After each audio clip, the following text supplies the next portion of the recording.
그 26장 내용 같이 한번 일단 정리해보고 조금 더 토론 이어가겠습니다. 우리가 25장에서 바로 이어지는 거잖아요. 그 중동에서 생겨난 그 중동 아랍의 봄, 그 제스민 혁명, 그 스토리가 이어지는 거죠. 그거에 오바마가 어떻게 대응했는가, 이제 그 얘기가 이어지고 있는 건데요. 25장 마지막에 리비아 사태가 터졌죠. 카다피 어떻게 할 거야? 카다피 미친놈, 또라이. 막 벵가지에 그 반대 세력이 모여 있으니까 거기로 막 군대를 보내고 있었잖아요. 그래서 그걸 어떻게 해결할 것인가를 고민하다가 끝났잖아요. 그래서 26장에서는 오바마가 잠깐 머리를 식히고 돌아와서 이렇게 합시다라고 딱 결론을 제시하죠. 이게 830톤 쪽 보면 나는 우리 팀에 수전 라이스의 제안에서 출발하고 싶다고 말했다. 프랑스와 영국을 설득하여 비행금지 구역 방안을 철회하도록 한 다음, 그러니까 당시에 비행금지 구역 설정해야 된다는 게 되게 이슈가 되는데 오바마가 보기엔 그건 좋은 방안이 아니라는 거죠. 별로 실효성도 없고. 그래서 일단은 그건 철회시키고 그 다음에 리비아 민간인을 보호하기 위해 카다피 병력의 공격을 중단시킬 더 폭넓은 권한을 요구하는 수정 결의안을 유엔 안보리에 제출한다. 한편 펜타곤은 동맹국 간의 임무를 명확히 배분하는 군사작전을 세운다. 그래서 작전 1단계에서 미국은 먼저 미국이 들어가는 거예요. 미국이 카다피의 벵가지 진출을 막고 그의 방공 체계를 무력화한다. 그 얘기 뭐냐면 일단 벵가지로 진출하고 있는 카다피 육군을 폭격을 하는 거죠. 공습을 하는데 공습을 하려면 일단 방공망을 먼저 뚫어야 되잖아요. 그래서 방공망을 먼저 공습해서 이 그 리비아의 어떤 방공 체계를 무력화시키고 자 그리고 나면 이거는 우월한 공중전 능력에 걸맞는 임무였다. 미국이 워낙 공중전 능력이 그 공군력이 뛰어나니까 그 일을 막고 그 뒤에 본격적인 작전은 유럽과 아랍 참가국에 넘긴다. 그러니까 미국이 제일 두려워하는 건 지상전에 빨려 들어가는 거예요. 그게 이라크 전쟁하고 아프가니스탄 전쟁이잖아요. 지상군을 함부로 발을 들이면 빠져나오지 못하거든. 그 전쟁에서 멋지게 이기지 않는 한 빠져나오지 못하고 그래서 이라크 전쟁, 아프가니스탄 전쟁 끝내려고 미국이 얼마나 개고생을 했습니까? 그래서 트럼프 때 겨우 이라크 전쟁 끝내고 그다음에 바이든 때 아프가니스탄 전쟁 겨우 끝냈죠. 그래서 이거 너무 힘든 거야. 그래서 이제는 좀 이렇게 하고 싶지 않다. 라고 해서 이제는 공군력으로만 개입해서 리비아의 방공망을 무력화시키고 그리고 나서 지상군 투입은 유럽이 해라. 유럽하고 아랍이 해라. 니네가 해결하래. 이렇게 하는 전략을 제시를 한 거죠. 그리고 여기서 이걸 유엔 안보리의 동의를 받아야 되거든. 그래서 중요한 게 뭐냐면 메드베데프가 중요했다는 거죠. 그 러시아의 대통령을 설득해가지고. 근데 평소에 지난번에 쭉 나온 것처럼 메드베데프가 나이도 동갑이고 뭐 연배도 비슷하고 자식들 있는 것도 비슷하고 뭐 이래 자식이 어린 것도 비슷하고 그래서 많이 통하는 게 있었다는 거잖아. 또 메드베데프도 영어도 이만큼 하는 사람이고 그래서 메드베데프와의 평소의 관계를 이용해서 유엔 안보리에서 양해를 이끌어낸 거죠. 근데 이거 동의는 안 했지만 적어도 기권을 해줌으로써 유엔의 이름으로 이 그 리비아에 들어갈 수 있는 명분을 이제 얻게 되는 겁니다. 물론 나중에 푸틴이 메드베데프 그것 때문에 뭐 뭐라고 하고 뭐 그랬다는 얘기가 뒤에 나오긴 하죠. 근데 어쨌든 오바마가 평소에 쌓아놓은 외교력이 이제 빛을 발한 거고. 그리고 군사 개입에 선언하는 그 군사 개입에 승인하는 장면 그 부분도 되게 인상적이죠. 여기 보면 836쪽 보면 그가 말했다. 어떻게 이럴 수가 있지? 목소리가 한 번 높아져 있었다.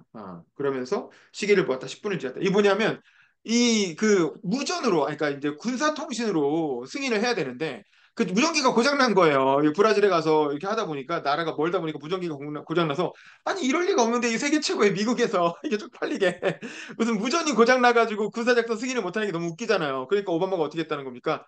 그냥 핸드폰으로 하면 안 돼요? 아니 어차피 핸드폰 다 되는데 왜 꼭 군사 무전으로만 해야 되냐? 지금 우리나라도 사실은 그렇거든요. 우리나라도 이 무전기가 군사 훈련하면 다 무전기로 하는데 실제로는 핸드폰도 다 되거든요. 근데 이제 다만 이런 거죠. 무전기를 쓰는 이유는 전쟁 때 만약에 핸드폰이 다 끊길 수가 있잖아.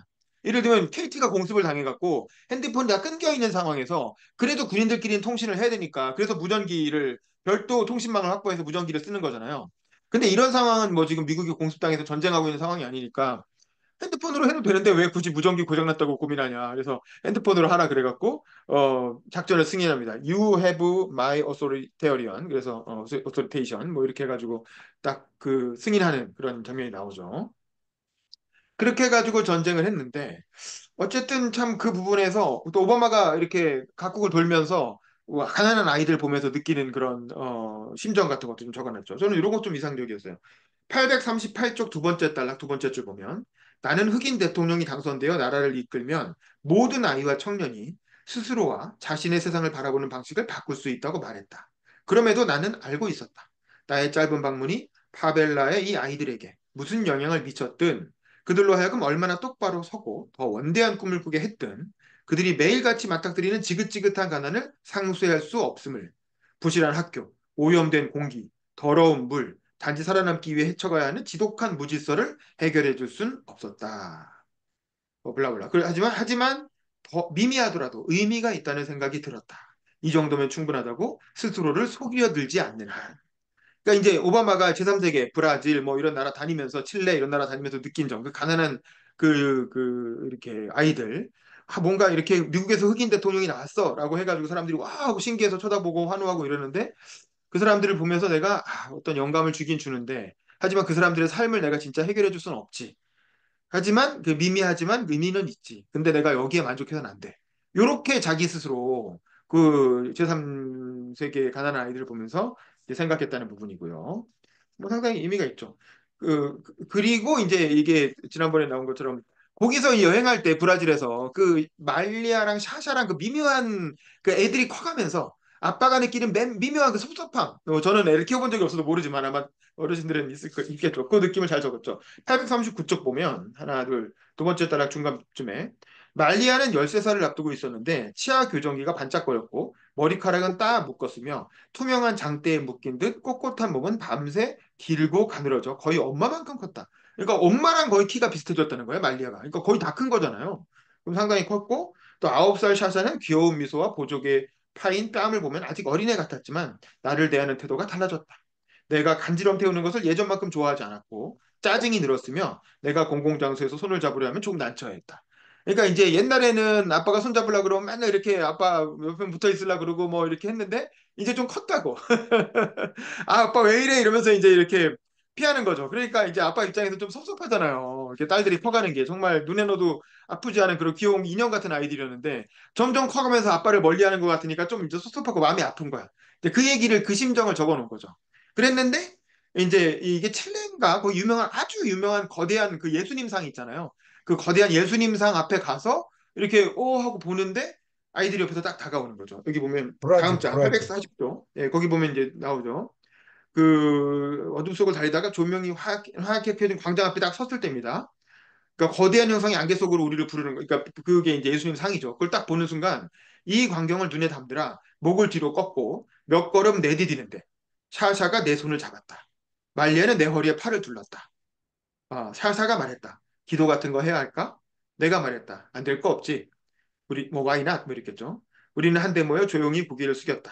나는 그날 밤 나의 기도 중 적어도 하나는 응답받았음을 알았다. 그게 뭐냐면 딸들이 자기한테 네. 먼저 다가와 준 거잖아요. 그 자기를 평소에 좀 이렇게 아이고 뭐 이렇게 좀 곤란해하던 애들이 이제 커가지고 머리 좀 컸다고 그래 자기를 멀리하는 것 같았던 애들이 그 경건한 예수님상 앞에 서니까 아빠 뭐 우리 기도해야 돼 하면서 와서 먼저 손 잡고 뭐 허리에 팔 두르고 이러면서 같이 기도하는 그러면서 이제 뭔가 이렇게 아이들과 서먹서먹해졌다가 여기서 나의 기도가 응답받는 듯한 그런 느낌을 가지는 그런 아빠의 작은 감동, 그 잔잔한 어떤 일상 속에서의 작은 감동 이런 걸 또 자서전에 적어놓은 거야. 그러니까 참 보면은 그런 면에서 인간적으로 이게 아버지로서 그 힘든 국정을 운영하는 와중에도 국정뿐만 아니라 세계를 경영하는 세계를 이렇게 하는 와중에도 이제 그런 개인적인 행복도 놓치지 않고 있는 모습입니다. 감동도.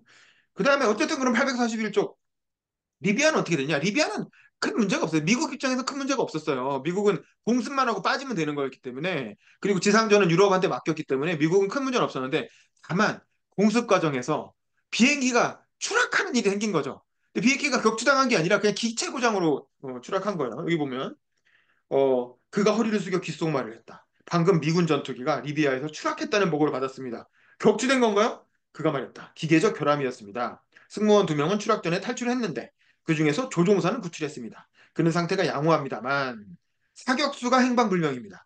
여러분 전투기 보시면 그 앞에 이제 복좌형이 있고 단좌형이 있는데 복좌형은 2명이 타는 거죠. 앞에서는 조종하는 사람이 타고 뒤에서는 이제 사격수가 탄단 말이야. 근데 앞에 탔던 조종사는 구출이 됐어. 근데 뒤에 탄 조종사는 실종이 됐어. 왜냐면 이게 팍 하고 이젝션이라고 그러죠. 팍 하고 당기면 하늘로 팍 올라가잖아요. 그리고 나서는 의자랑 분리되고 나서 이렇게 확 당기면 낙하산이 올라가잖아요. 그다음부터는 그냥 바람에 맡기는 거거든. 그다음에 그게 어디로 갈지 모르는 거야. 예를 들면 반군 쪽으로 떨어지면 안전하게 구출되는 거고.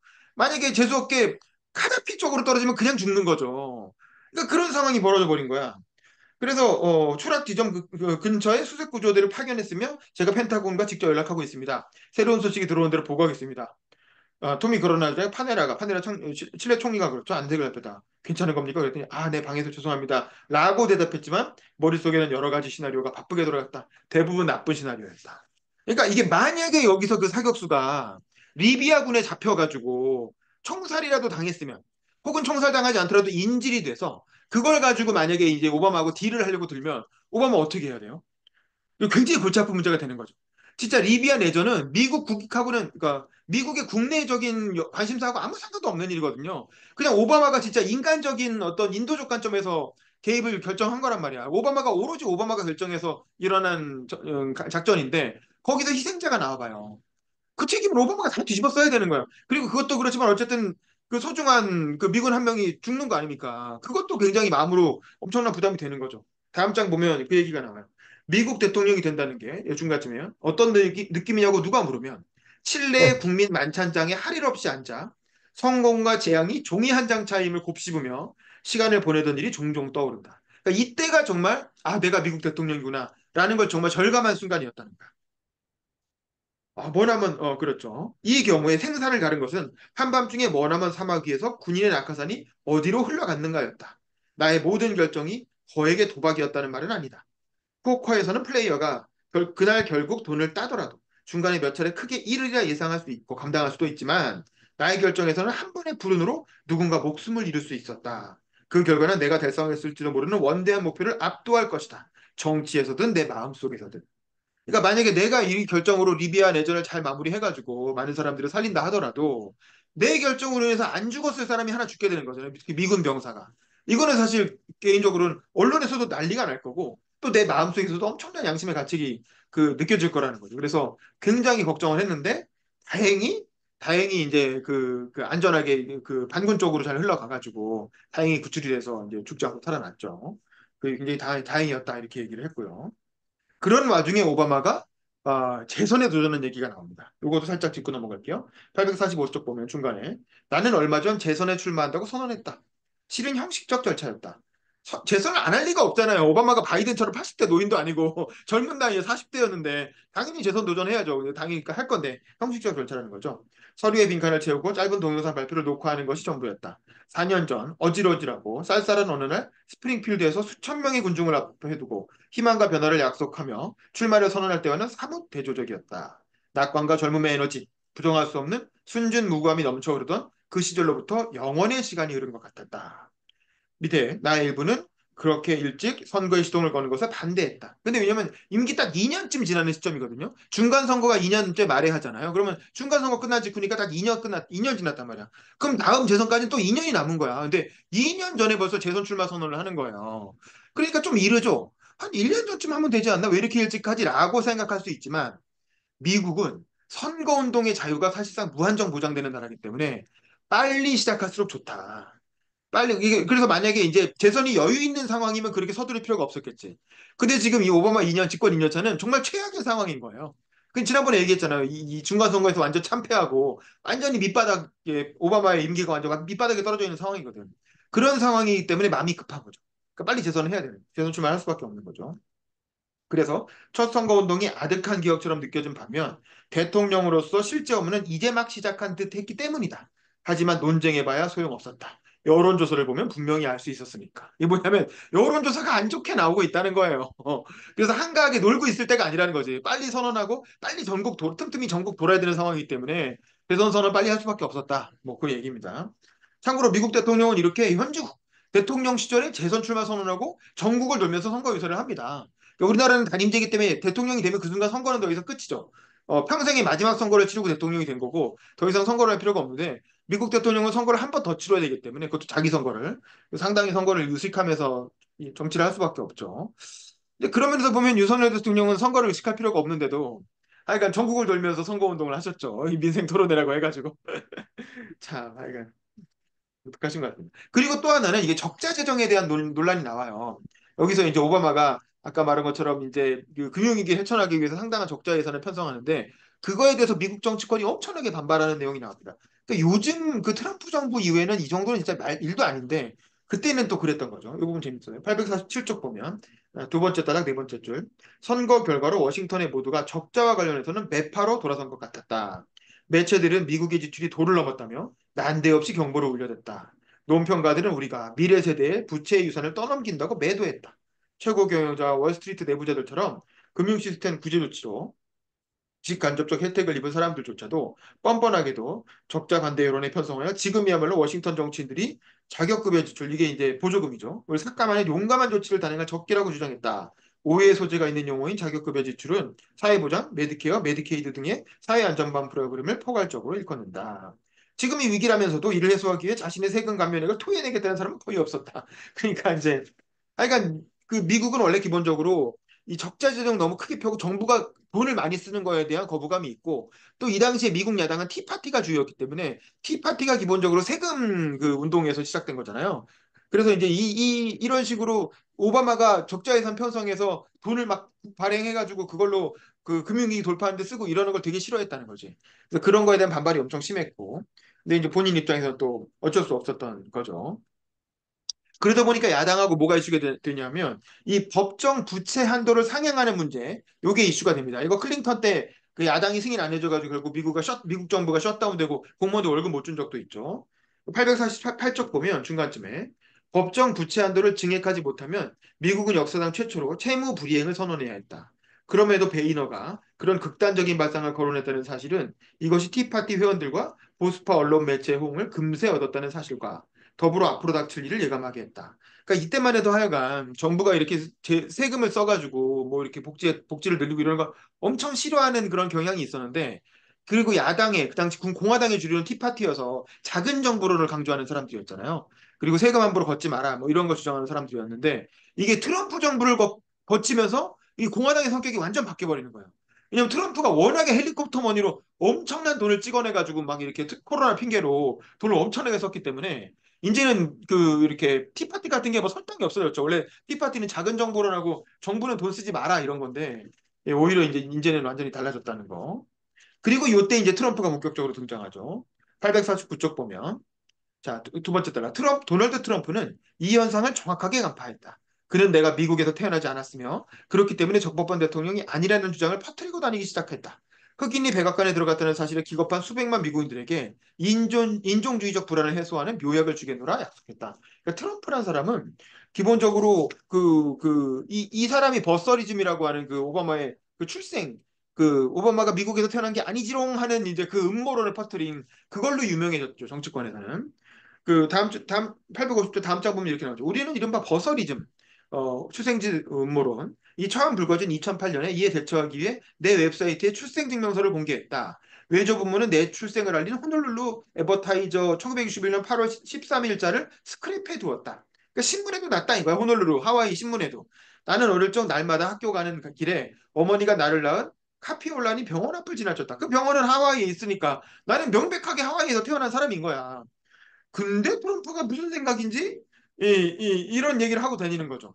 851쪽 보면 중간에 폭스의 오라일리 팩터에서 트럼프는 이렇게 단언했다. 미국 대통령이 되려면 이 나라에서 태어나야 합니다. 그런데 그가 미국에서 태어난 일에 의혹이 있습니다. 그는 오바마는 출생증명서가 없습니다. 아침 프로그램 폭스 앤드 프렌즈에서는 내 출생증명서가 위조되었을지도 모른다고 주장했다. 건너뛰어서 또한 보수 논객 로라 잉그리엠에게 나의 시카고 이웃이자 급진적 운동가의 출신인 빌 레이어스가 내 아버지로부터의 꿈의 진짜 저자라고 확신한다고 말했다. 나 같은 지적 능력을 가진 사람이 썼다기엔 너무 좋은 책이라는 이유였었다. 그러니까 오바마가 이런 책을 썼을 리가 없어. 보라마나 대피를 했을 거야. 뭐 그리고 오바마 미국 태어나지도 않았어. 막 이런 얘기를 막 떠들고 다녔는데 852쪽 보면 밑에 여론조사를 보면 이제 공화당 지지자의 약 40%는 내가 미국에서 태어나지 않았다고 확신했으며 X에게 듣기로는 트럼프는 출마 선언도 하지 않았는데 공화당 후보 중에서 수위를 달리고 있었다. 그러니까 트럼프가 이 오바마 공격하는 걸로 정치권에서 뜨기 시작한 거예요. 그래서 오바마의 어떤 오바마의 출생이 아니다라는 식으로 떠들고 다녔고 미셸이 이거에 대해서 되게 걱정하는 얘기가 나오죠. 다음 장 보면 위에 그녀는 트럼프와 버서리즘이 우려스러운 이유는 나의 정치적 미래 때문이 아니라 가족의 안전 때문이라고 똑똑히 밝혔다. 그녀가 말했다. 사람들은 그게 다 게임에 불과하다고 생각해. 자기들 말을 고지고대로 믿는 사람들 중에 수천 명이 총을 갖고 있다는 걸 신경 쓰지 않는다고. 그게 뭐냐면 총 가진 사람들이 오바마가 그 미국에서 태어나지 않았다라는 음모론을 믿고 저거 정식 대통령 아니 정통성 없는 놈인데 대통령하고 있네? 이러고 갑자기 총으로 암살하려고 들면 어떡하냐 이거죠. 그리고 오바마뿐만 아니라 오바마 가족, 와이프, 딸 얼마든지 죽이려고 할 수 있잖아요. 미국은 총기가 있는 나라니까. 그러니까 이제 그런 거는 굉장히 걱정이 된 건데 그 밑에 보면 그는 보수파 저변에 가장 큰 영향을 미치는 것이 무엇인지 본능적으로 알았으며 트럼프는 그것을 순수한 형태로 내놓았다. 대통령에 출마하기 위해 기꺼이 사업 지분을 포기하거나 필요한 검증을 받을 것 같지는 않았지만 그가 부추기는 열정, 조장하고 정당화하는 음침한 대안적 전망이야말로 나의 남은 임기 동안 맞서 싸워야 할 적이라는 것을 알고는 있었다. 라면서 이제 트럼프의 등장에 대해서 이제 의식하고 있는 이게 신경 쓰게 되는 장면들이 이 버서리즘이라는 걸 통해서 이렇게 얘기가 되고요. 그리고 나서 마지막에 나오는 게 나는 오사마 빈 라덴으로 판단되는 표적을 타도하기 위해 파키스탄 깊숙이 침투하는 습격 작전을 승인할지 말지를 결정해야 한다. 이 작전이 실패하면 재선은 결코 기대할 수 없었다. 그러니까 이제 재선이라는 게 오바마의 그 빈라덴 그 처치, 빈라덴 그 사살과 긴밀한 관계가 있다라고 하는 것이죠. 그 얘기가 나오는데 그거 이제 얘기하기에 앞서서 그 다음 장으로 넘어가기에 앞서서 저는 이제 그거를 하나 좀 봤으면 좋겠거든요. 왜냐면 아까 우리가 지금 카다피 얘기하다가 넘어갔잖아요. 그럼 카다피 지금 어떻게 됐냐? 지난 시간에 우리가 이집트 지금 어떻게 됐냐? 그거 찾아봤죠. 그래서 카다피는 그럼 카다피가 이때 어쨌든 이 공습을 통해서 카다피를 그 처형하잖아요.